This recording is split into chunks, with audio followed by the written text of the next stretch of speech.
Il est important de s'assurer que vous avez une bonne communication avec vos enfants afin qu'en cas de problème qui pourrait être embarrassant pour eux, ils aient la confiance nécessaire pour vous en parler, à vous, leurs parents.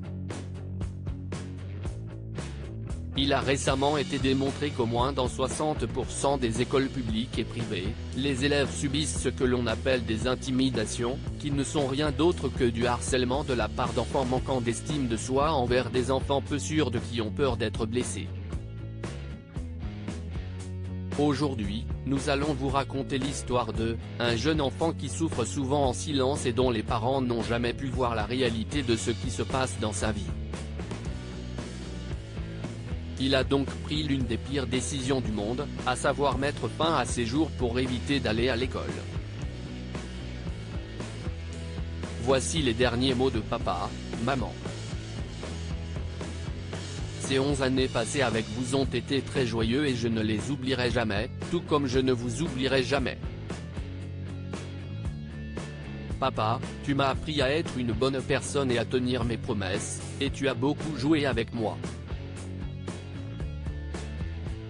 Maman, tu as pris soin de moi et tu m'as emmené partout. Vous êtes tous les deux incroyables, mais ensemble vous êtes les meilleurs parents du monde. Tata, tu as toléré beaucoup de choses de moi et de papa, je te suis très reconnaissant et je t'aime beaucoup.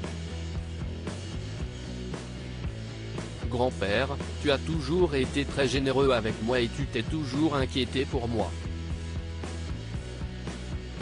Je t'aime beaucoup. Lolo, tu m'as beaucoup aidé pour mes devoirs et tu m'as bien traité.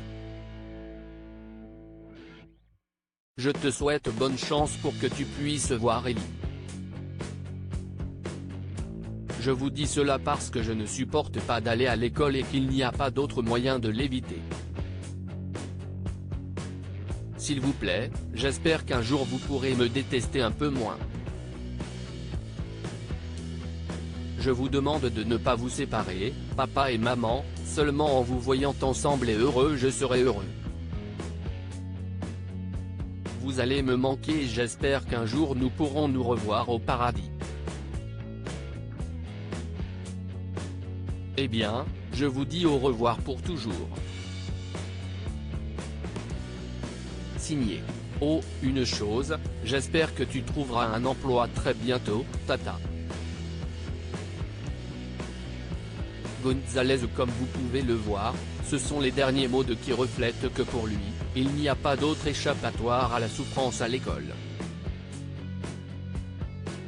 Nous vous invitons donc, en tant que parents et tuteurs, à apprendre à gagner la confiance de vos enfants et à être capable de combattre ce type de problème à la racine. Ne laissez pas vos enfants vous écrire une lettre d'adieu alors qu'en réalité, vous devriez les voir grandir et affronter les problèmes de la vie d'une manière très différente de celle d'eux.